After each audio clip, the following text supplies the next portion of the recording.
Hey Matt, Hey, Andrew. hey, quick question. How do you raise your hand? I've been, Um, is it in the which, the React button. the React for some reason? So it says, is that recognize hands gestures?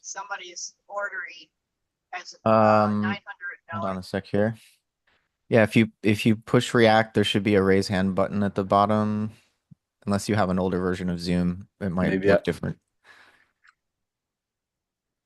yeah, for some But reason. if you want to raise your hand later, just go like this, and I'll. Yeah. Okay. Yeah, I only have unfortunately a half hour, but I look Okay, forward to the half hour will be great. cool. Well, I'll keep my remarks short and to the point. Hello, everyone. Very rich reading. Yes. So this is session 10. And we have one more session after this to finish off anthroposophical leading thoughts. I'll offer a quick summary here. Um, so we're in the age of the Archangel Michael, where um, human freedom is of paramount importance. Um, and Steiner discusses, he kind of does this phenomenology of our sensory experience and our self-consciousness supported by that sensory experience. And he discusses our memory and our thinking and the way in which during this period of human evolution, our sense impressions are um, momentary. Um, And this is of necessity, these impressions of the sense world have to vanish quickly to facilitate our freedom. Um, if these impressions of the sense world were to crystallize or freeze, um, we would lose ourselves in them. Um, and so there's something about the transience of this merely picture-like consciousness um, that allows us to remain free and self-conscious because, as Steiner says, pictures cannot compel us, only real beings can compel us. Um, and there's a parallel here for those of you who know a little bit about Whitehead's theory of perception. Whitehead's always complaining that modern philosophers, going back to around Descartes, or just before, so in other words, the age of the consciousness soul, modern philosophers are obsessed with their sensory perceptions, or what he calls presentational immediacy, while they neglect this deeper source of perception, which he calls causal efficacy, which I think is something more akin to what Steiner describes as this etheric um, memory. Um, so we at present tend to think that our fleeting surface impressions of um, the external physical world are what are most real, but when we try to look out into that sensory world for an explanation for our own thinking and memory, we can't find one. And so we feel while we are ensconced within the physical world, we as self-conscious, free I beings feel separate from it. At the same time that we know nothing else, and yet we feel separate from it. And this is a difficult situation to be in. It's like we exist in this island of non-being, in this picture consciousness, these fleeting sense impressions, and it's a kind of groundless nothingness. But again, this is essential for our own freedom. And luckily, it's not the only thing we experience. At least unconsciously, we still are woven into these prior incarnations and these a cosmic memory of what we experience in prior discarnations, you could say, in the time between death and a new birth. Um, Lucifer works in the human soul at this time in an attempt to harden or make permanent these passing perceptions, to kind of freeze them into crystal form or into fixed ideas. And Steiner describes Michael working to keep our souls warm, as it were, to prevent these ice crystals from forming. Um, allowing us to have the possibility to transform our life of merely sense-bound thinking into a kind of etheric imagination, which would be living pictures that um, reconnect us to a kind of cosmic life, not simply to earthly life. We would remember that our thinking has its source um, in the cosmos, streaming in from the cosmic periphery. But the challenge here is to experience those living pictures and living thinking while remaining self-conscious. Because again, for us in this consciousness soul era, it's these fleeting, somewhat empty sense impressions that afford us a sense of consciousness of ourselves. And so developing etheric imagination requires extra wakefulness. Steiner describes how in Christ's descent to the earth, it would allow these conscious etheric imaginations to not just remain solely individual. Christ sort of opens this portal back to the spiritual world um, for this higher form of thinking to stream back into the cosmos. So while we've become a seemingly purely earthly being, um, we have the potential to become cosmic again, and Christ and Michael sort of open this potentiality for us, allowing us to leap across the gulf, this abyss within ourselves, this sense of groundless nothingness. Steiner describes how um, it's in our willing life, which is unconscious, we're asleep in that willing life, that we secretly participate in a spiritual earth, while in our normal thinking, um, we experience a physical earth, which again, we seem to stand apart from. But in this thinking, despite only being able to think about a sensory physical world, our thinking itself remains a kind of spiritual activity, which is again why we can't fully unite with the physical world. While it's why we feel somewhat alien, despite the fact that all of our thoughts seem tied to sensory impressions, and it's in this gap that our ego arises. So Steiner relates our thinking to the etheric, to this living formative force, and our memory to these rhythmical astral forces.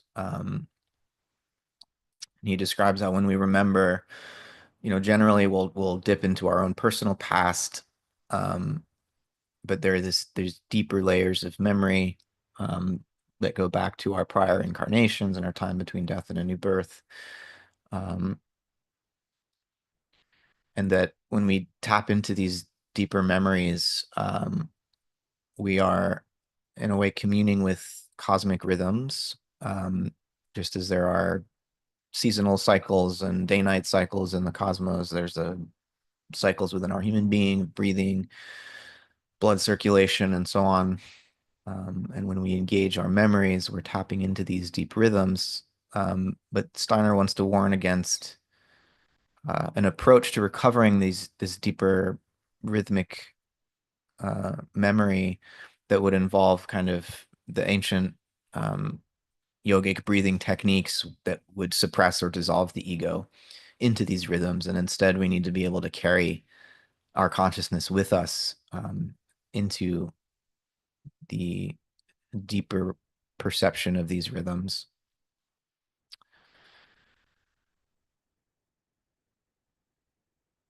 Some beautiful passages about cultivating etheric imagination where we encounter these cosmic pictures in the ether that are being conjured by the sun as a kind of cosmic painter.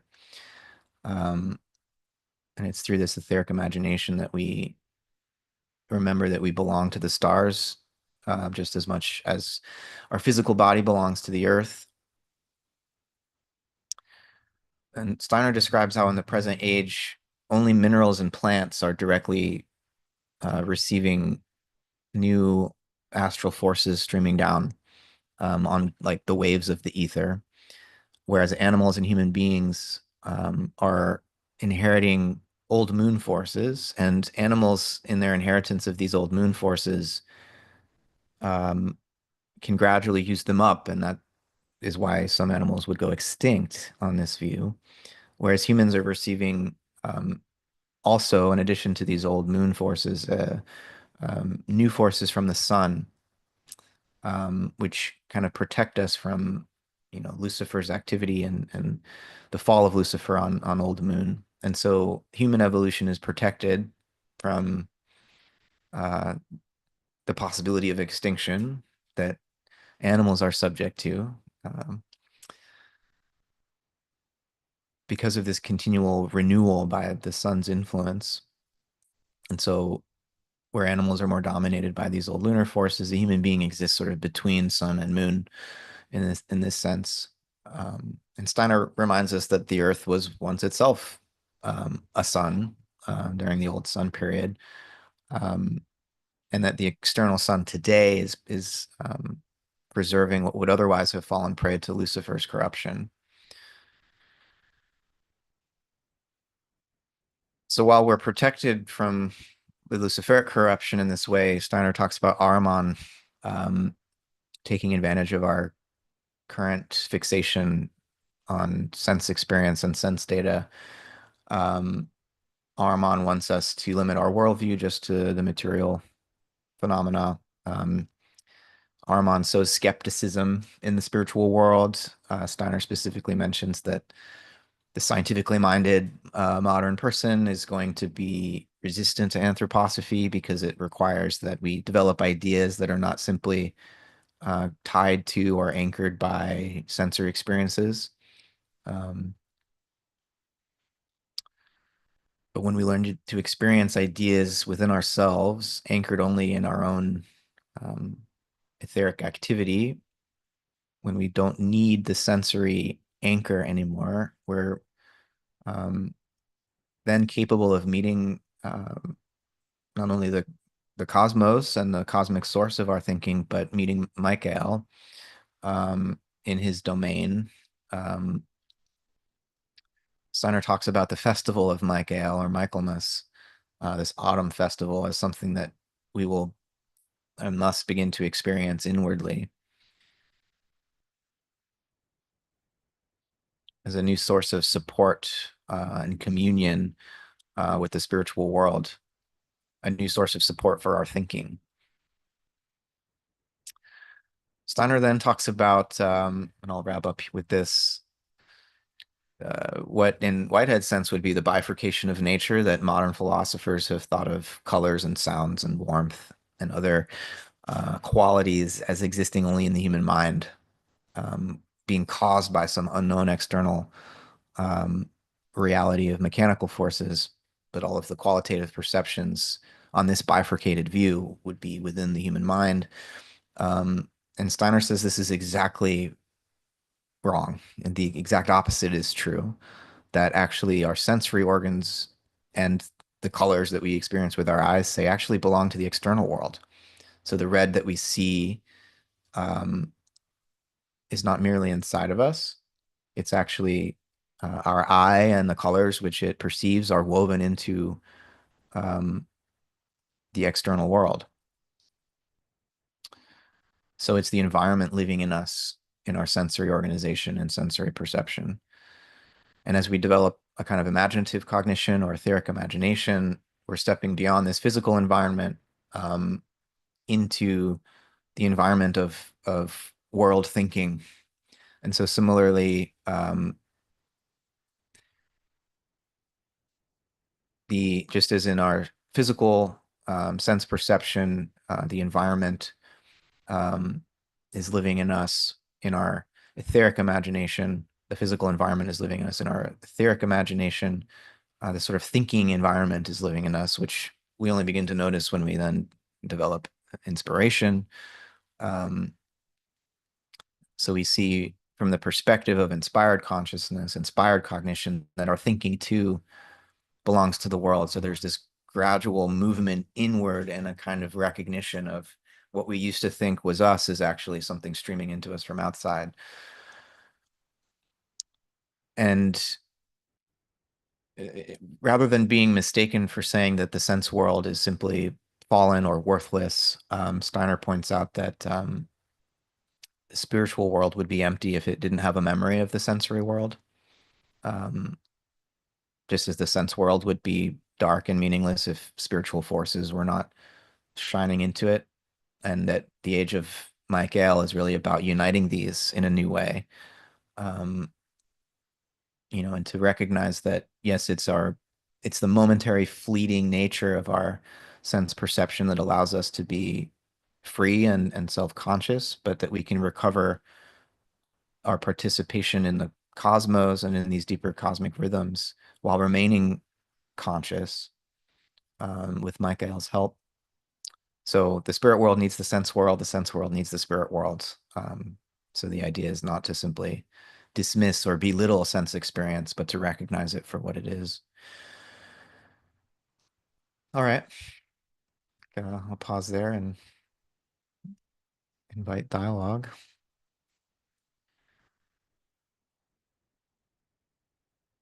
Oh, sorry to hear about Rosemary. I'll write to her later. Thanks for letting us know, John. Karsten, please. Thanks, Matt. Yeah, I think this reading was extremely rich.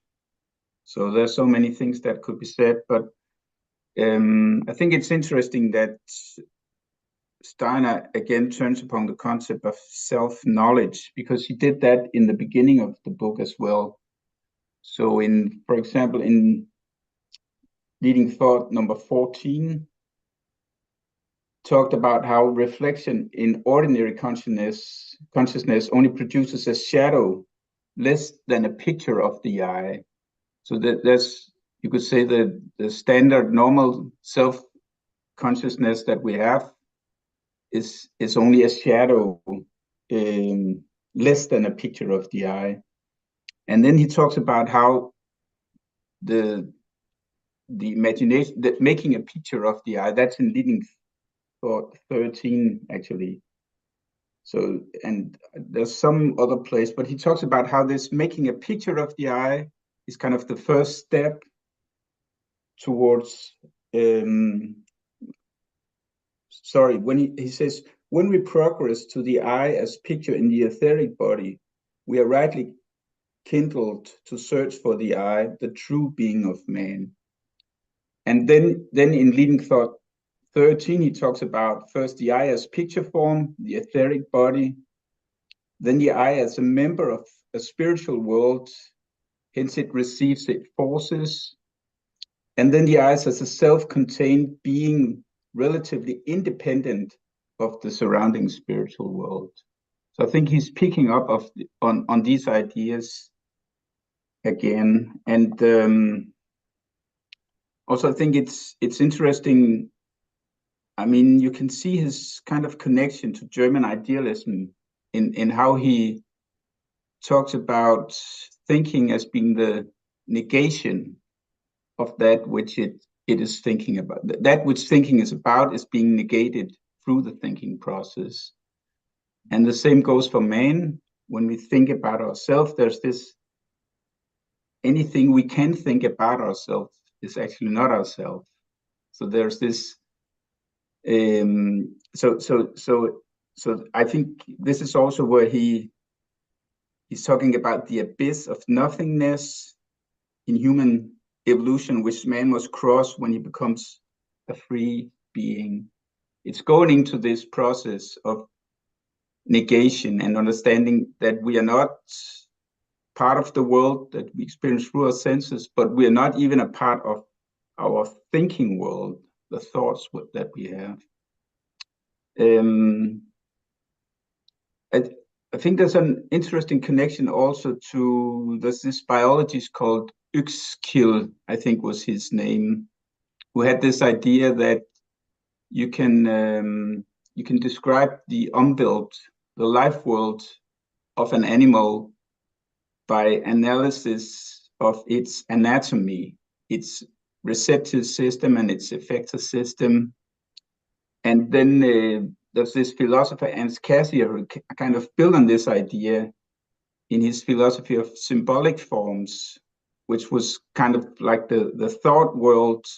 So there's and Cassirer would actually talking about this symbolic world or thought world, allowing human beings to exist in another dimension. And I think Steiner is hinting on that here when he's talking about that through our thinking, we're connected to the cosmos, whereas through our sensory world, we are connected to the physical world around us. So yeah, this, as usual, it becomes a bit of a rambling process, but I think there's so many. I think that's one last thing I'd say, which has to do with this. I mean, this abyss of nothingness in human evolution, which man must cross when he becomes a free being. I think a lot of I think this is the main challenge of modern man. It's entering into this abyss of nothingness. And I think a lot of the psychological disorders we see, a lot of the perversities that men engage in, a lot of the abuses are highly related to this experience of the abyss, of the nothingness. It's different ways to kind of respond to this challenge. And also, I think it's interesting that there are a number of philosophers who has dealt with this problem. And I would like to mention one, which is I have his book here. I don't know if you can see the story. There it is. Oh, Nishitani. Keiji Nishitani, yeah, Religion and Nothingness. And he's a really interesting philosopher because he was brought up in Japan in a period where Western influences became strong. And as a young man, he became infatuated with Nietzsche and his ideas. He went to the West and studied with Heidegger and became very inspired by a number of Western philosophers. Schelling's positive philosophy, for example, was a huge inspiration, but also mystics like Meister Eckhart. And then he went back to Japan and kind of immersed himself in his own Zen Buddhist tradition. I mean, he wasn't a Zen Buddhist, but the Japanese tradition of Zen Buddhist philosophy. And then he made this philosophy that is centered around this experience of nothingness, the experience of nihility, as he calls it. And where he's some kind of an existential philosopher, but he has the advantage, say, relative to Jean-Paul Sartre, for example, that he's actually seeing this experience of nihility as a spiritual experience. And I think it kind of points to how Steiner sees it as well. It's part of the evolution that we have to go through this process to become free. Yeah, a bit of a rambling, but there it is. Mm. No, thanks. Lovely contributions, Karsten. One thought occurs to me, and then I'll hand it off to you, Andrew, about the shadow of the eye, that is all that we're capable of dimly experiencing when we're still locked into our sense-bound understanding. It's as if the I at that point is just only appears in its absence as this kind of gap in our physical knowledge.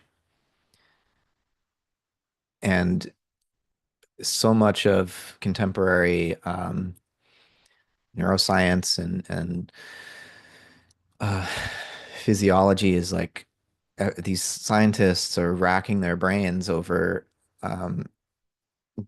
what they can weigh and measure and model, that's tied to physical realities, searching for the source of our memory, of our capacity to learn and think. And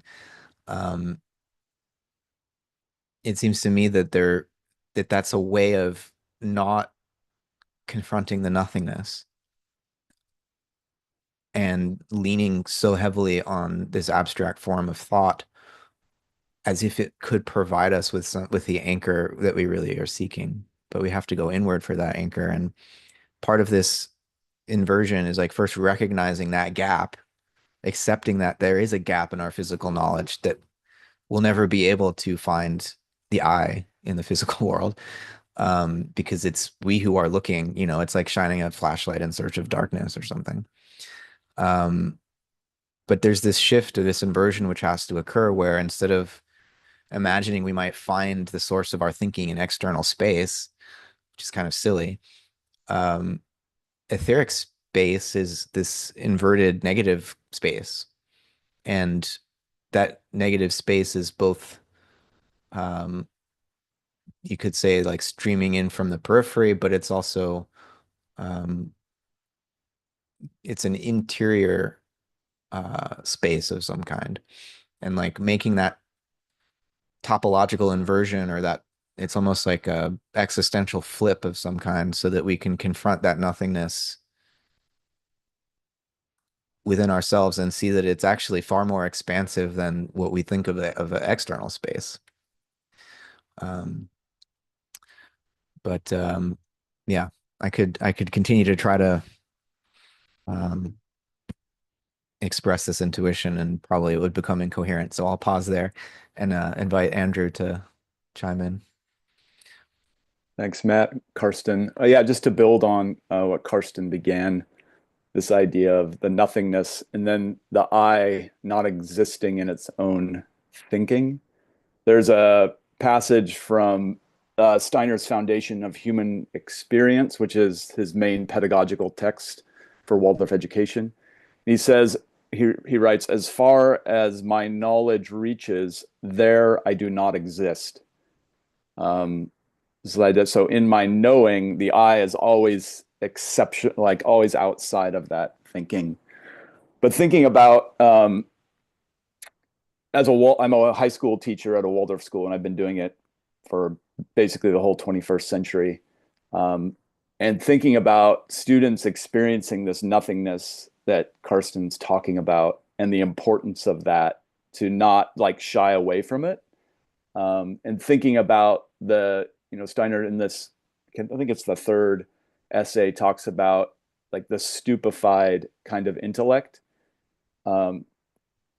influenced by Ahriman, and thinking about, Steiner is speaking at a time, the beginnings of cinema, and now thinking about how much stupefying forces there are in terms of just the screen and the image and the overwhelm of just all the images we take in. And it's almost as though the eye is getting polluted by all of this. So we, instead of turning inward, as Matt was talking about, and being able to kind of take off the training wheels of sense impressions, which has trained our thinking and which is important, we just get lost and overwhelmed by the amount of sense impressions that come in.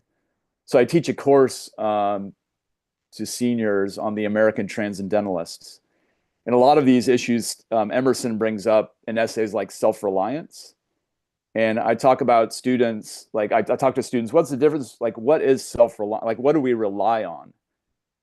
Emerson calls it the aboriginal self, which is similar to kind of Steiner's higher self. So the distinction between the egoic self, the higher self, and then the true self. So he has like a threefold self. And what's the difference between that and, say, selfie reliance? I coin a phrase like selfie reliance versus self-reliance. And so as in the class, we go outside and journal in nature. And then I take them to a mall and we journal in a mall, which is basically like journaling inside a phone. It's like a phone is basically the mall internalized. It has apps, which are the stores. So to begin to pay attention in like a first person kind of scientific phenomenology of how do thoughts arise? How do I attune to myself differently in a natural space versus like the anthroposphere, like the human-made environment? But there's so much rich material. I mean, it's so easy to say kids these days are addicted to their phones, they're anxious. and we forget that we're the ones who created this environment for them. And in Steiner's picture, they've chosen to incarnate in this time. And I think Karsten's nailing it when he talks about, like, we have to be in the abyss, like we have to go through that phase. And there's a lot of young people who are taking that on, like, really deeply. So to have these pictures is really helpful as a teacher, to really support students in going, and ourselves in going through this, because we feel the stupefaction too. Yeah. So I just wanted to add that.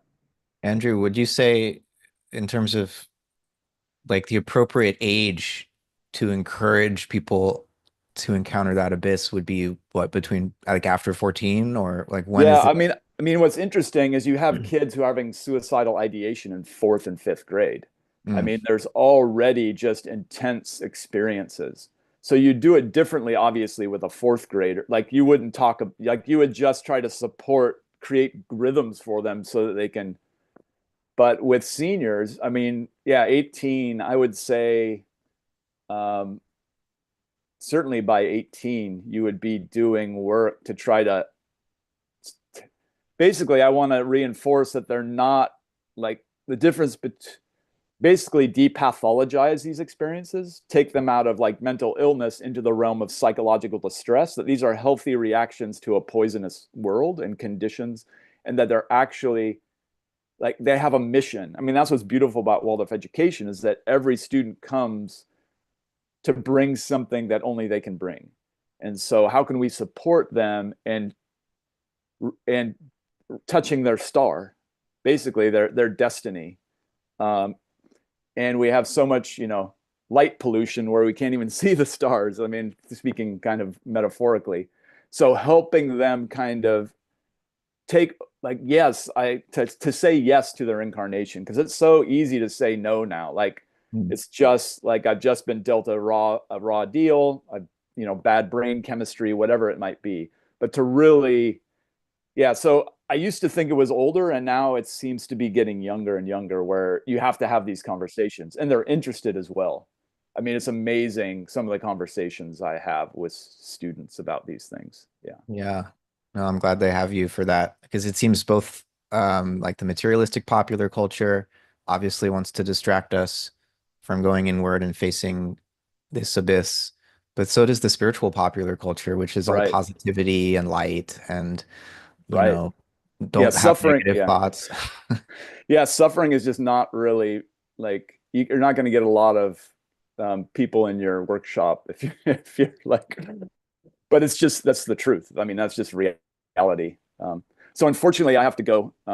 Being a Mm. teacher, I have certain things I have to do. But thank you, Yeah. Karsten, for bringing that up, and I appreciate, Karsten, you coming back to that over and over again. With this nihilism is actually a phase we have to go through, and I just wanted to say that Steiner is fully on board and, like, meeting that. It's just he doesn't. So he's like a Nietzschean, but then he does this Dostoevsky kind of, like, the, like, to the blessed, like, you somehow can reach blessedness through that kind of, through that nihilism. Yeah. Mm. So thank you for, I've been following you guys for ages, and I'll join in when I can. Thanks. Thanks, Andrew. Karsten, please. Yeah, thanks, Andrew.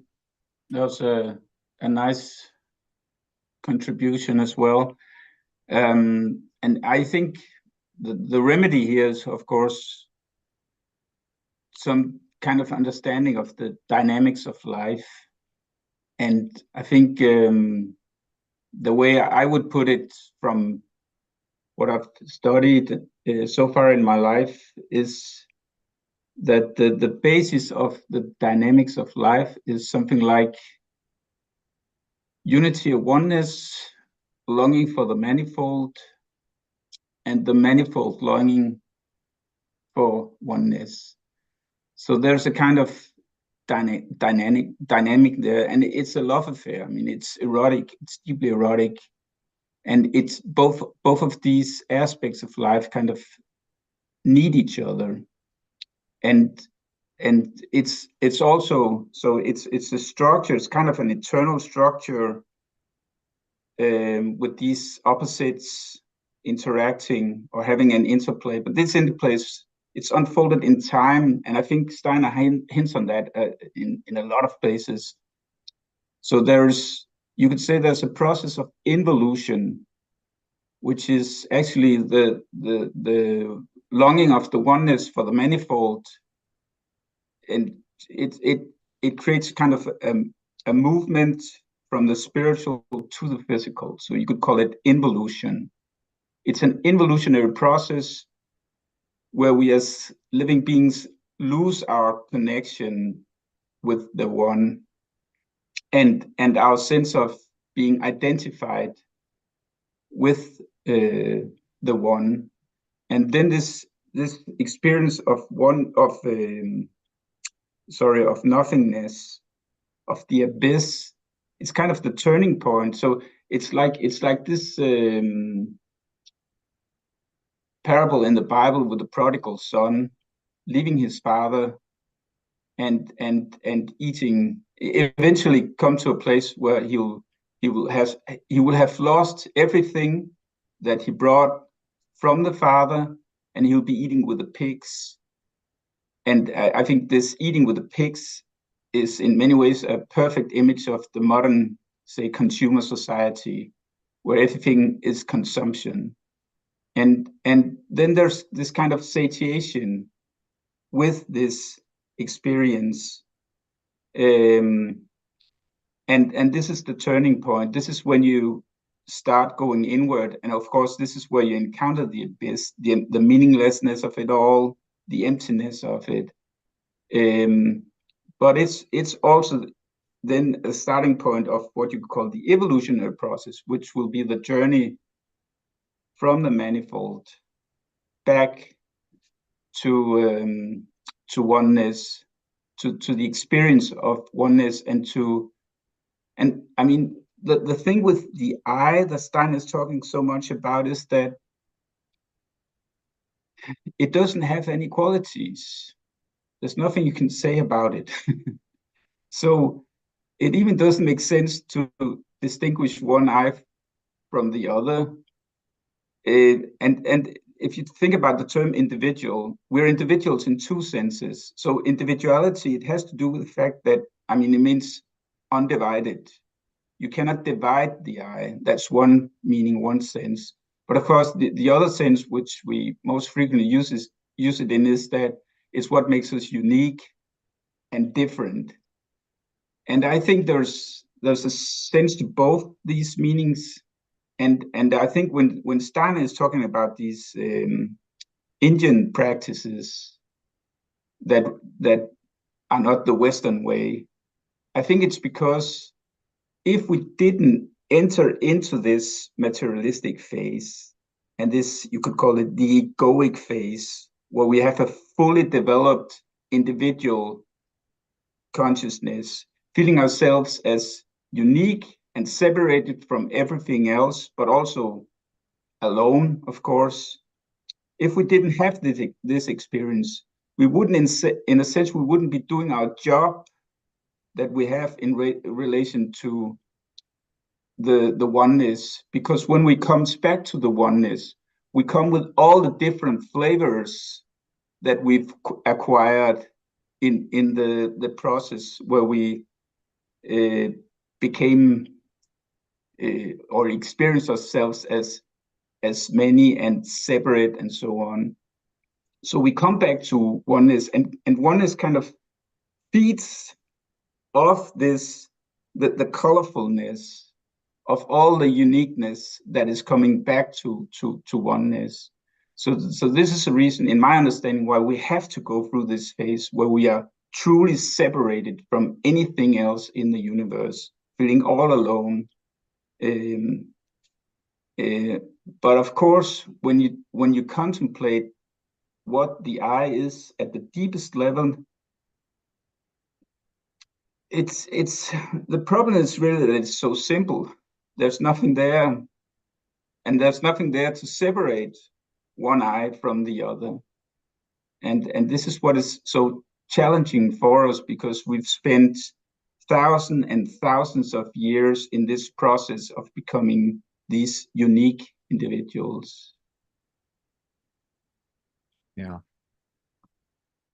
Hmm. I mean, this, I was going to ask you about Nishitani and your reading of, you know, he makes that distinction between um, nility or nihilism and absolute nothingness, and the his understanding of the ego as empty in a sense, which seems like what you're saying. Like there's no content to it. It's just, I mean, Steiner would say it's like pure activity, and it's both.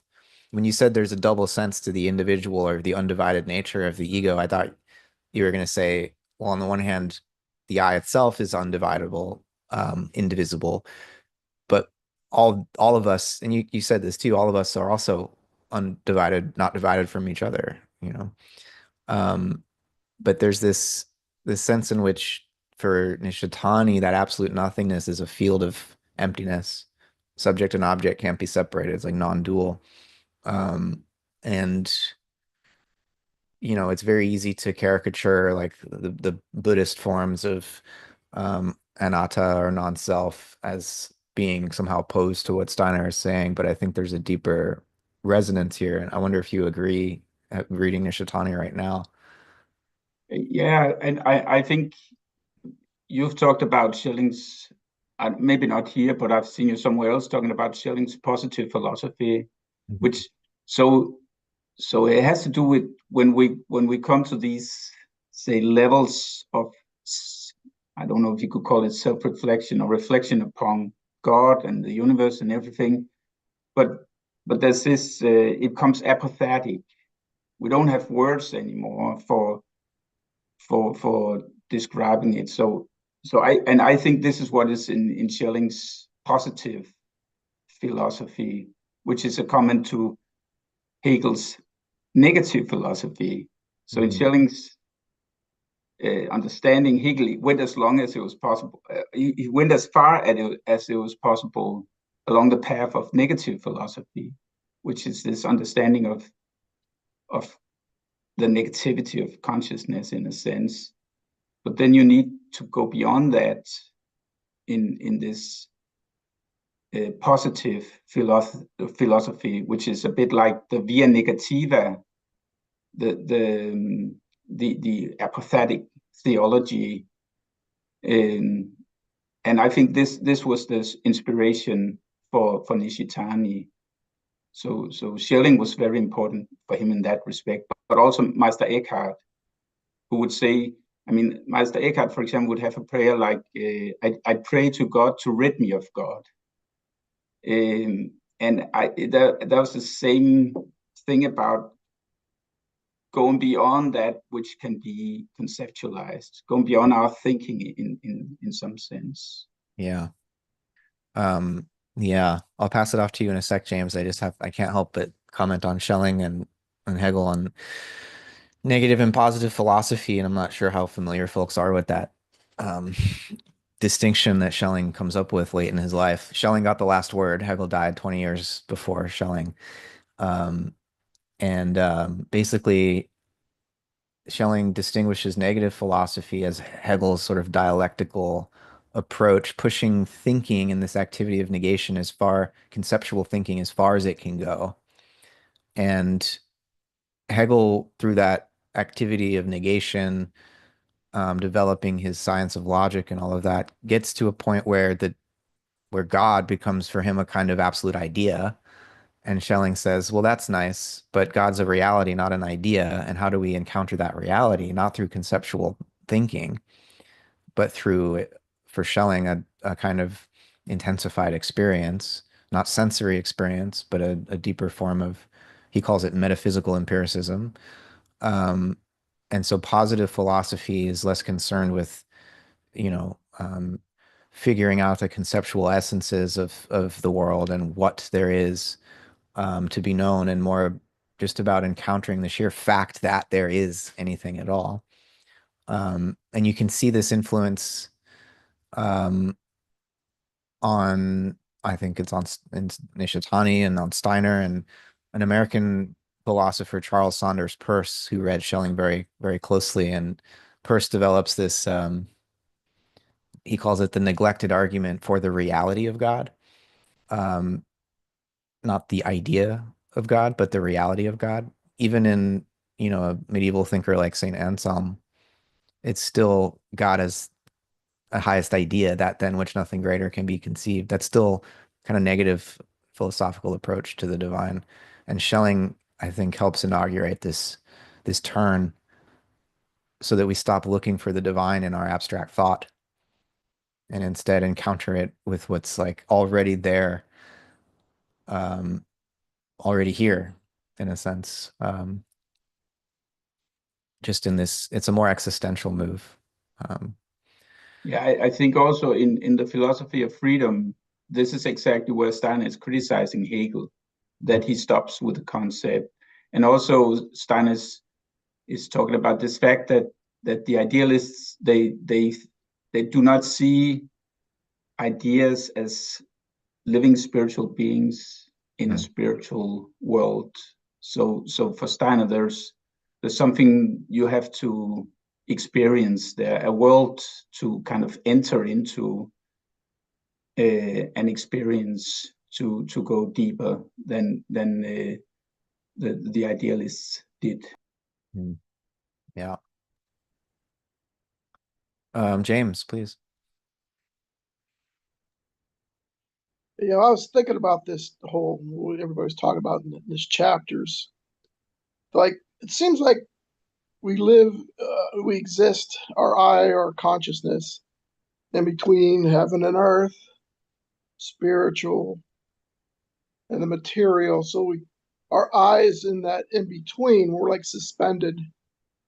We're neither part of either, and it's a chance to, it's like light lives between light and darkness. So we have the red, greens. We kind of live in this type of world, and that this is our chance to get to know what the I is in the stream, because I don't think that you can do it totally earthly and you can't do it totally in the spiritual. So we have to like suspend the oneness and to get to know and bring our own quality of what we are. We just have that.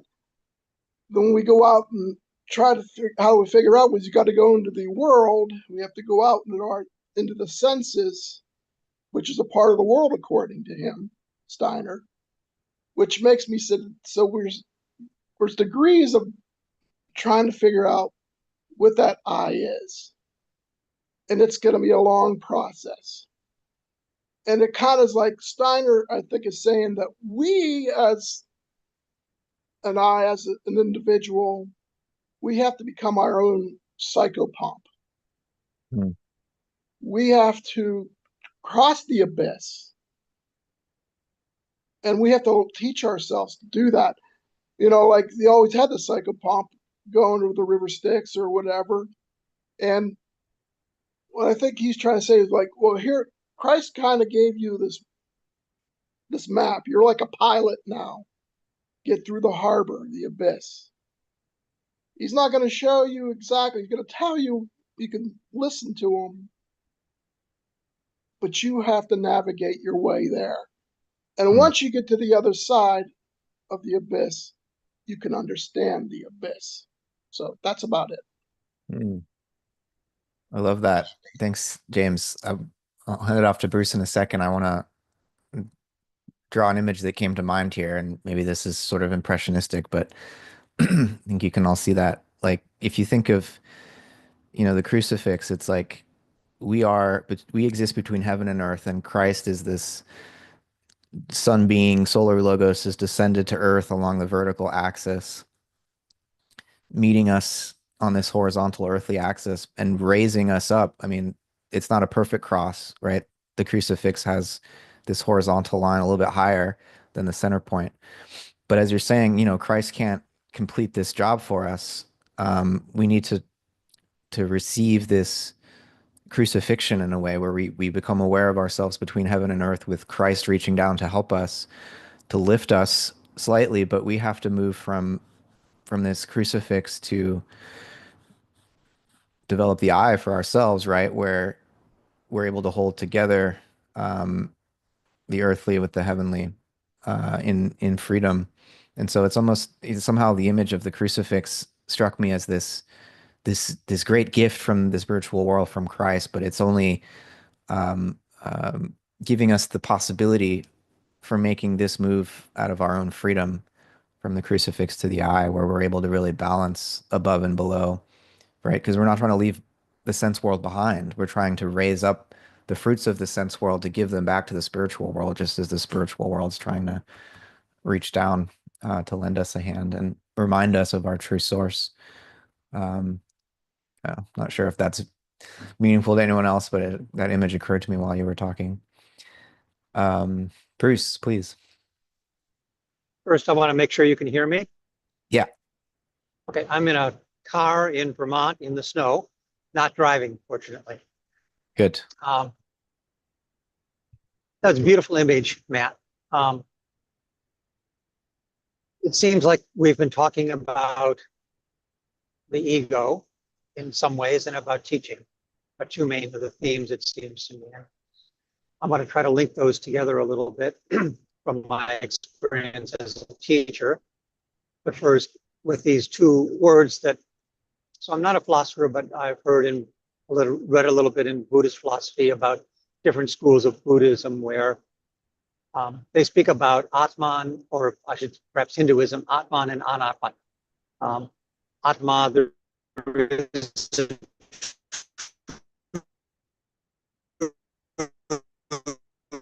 You're breaking up a bit, Bruce.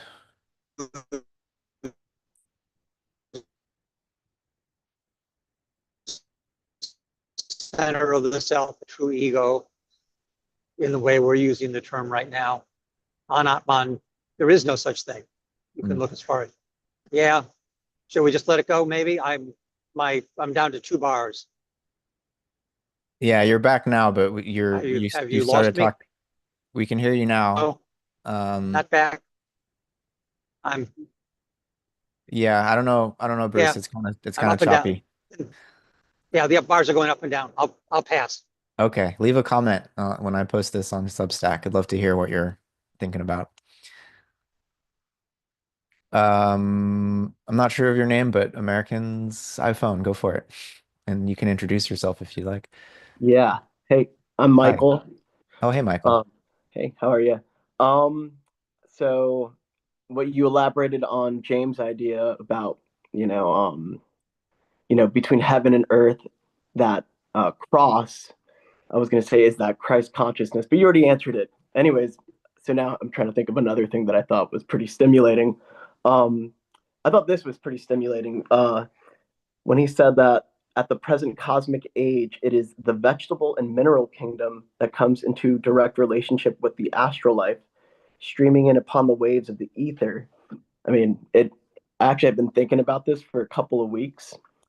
Because if you think about it, that like regenerative force, like within medicine, which, is the mineral kingdom, not like pharmaceuticals, right? Like, and even with the vegetable world, I mean, for like holistic medicine as well, there's like this healing effect that restores the astral body, the nervous system, and every part of the body. And then it also had me thinking of something else, which is not very anthroposophical, but it had me thinking of psychedelics as well. How there's like this new astral forces that are preserved, but it's also, it's all implanted into the vegetable and mineral kingdom as well, and kind of brings about like, I don't know, maybe a spiritual awakening for people in our day and age, for people that are heavy materialist or don't really have a sense of the spiritual that's around us. um I don't know, the vegetable and mineral kingdom kind of, I can kind of see how what he said about that being the present cosmic astral force, just makes sense to me. So that's all I really have to say. Yeah, that's very interesting. The relationship between those astral forces that are received by the mineral and the plant realms, and the psychedelics and the ways that those catapult people into the astral realm and sometimes can help us along the spiritual path, and other times maybe we can get lost there. But yeah, I was Agreed. trying to understand what Steiner's what the implications of this are, and all I can say is plants and minerals, they don't have individualized astral bodies. The astral's outside them, whereas animals and humans do, and that may be why when human beings ingest some kind of plant-based psychedelic substance, that it feels like it blows our astral body open. And that can be profoundly disorienting, even if it gives us a glimpse behind the veil. If we're not prepared to integrate that, it can, throw us off the kind of evolutionary path that Steiner's talking about. But I think the severity of our psychosocial crisis, psychospiritual crisis right now is so intense that it might be that strong medicine is needed for some people in some cases, but um, yeah, interesting thoughts there. Let's see, we have 5 minutes left. Karsten, please. Yeah, I also thought about this distinction between that which is of the earth and even from the old moon or the moon phase of the earth. And the association I got was that perhaps you could say that all that exists in us as instinct is, in a sense, from these older experiences. That in instinct, I mean, for example, you can see in animals, they have kind of clairvoyant capacities. Sometimes you can see in their behavior that there are some predictive capabilities. They know what to eat and what not to eat and so on. So they have this kind of, you could call it in a sense, cosmic consciousness, but it's not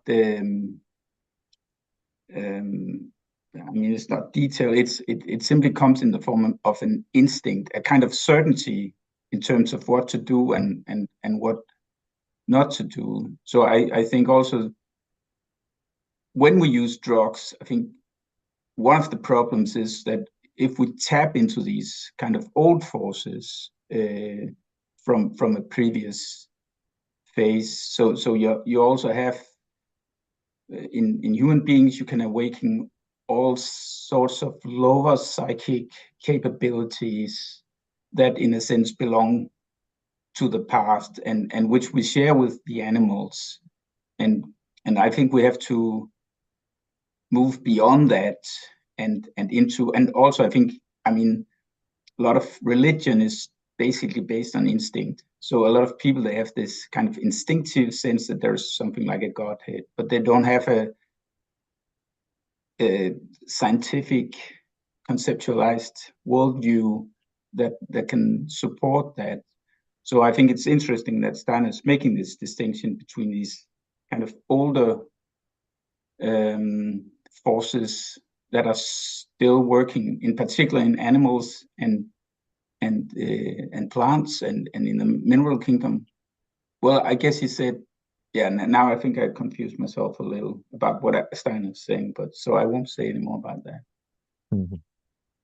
Yeah, the minerals and plants still receive these fresh astral forces, whereas the animals and humans, we have this old moon forces streaming into us. But still, there are these instincts. So there is something that, I mean, in animals, some of these capacities they have, they kind of point backwards. It's something they bring along in this, you could say, in the individualization process. Yeah. Yeah. Um, and animals and human beings are still subject to seasonal rhythms and whatnot, but I feel like the plant world is so much more vulnerable to or open to those rhythmic changes. That's one way I see this, what Steiner is saying coming through, and um, yeah, that for the human being, astral influence is more self-contained and yeah, it provides us more autonomy from our environment. But Jeff, I'll let you have last word here.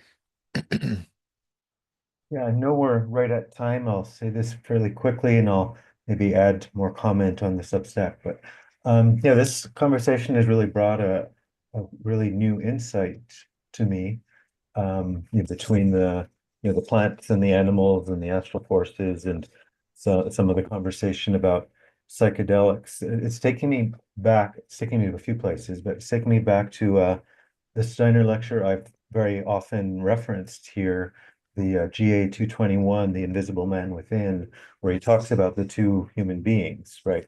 The cosmic being and the earthly being, one way we can call them. In that lecture, this is no accident. This is hugely meaningful for me. He talks about certain herbal medicines.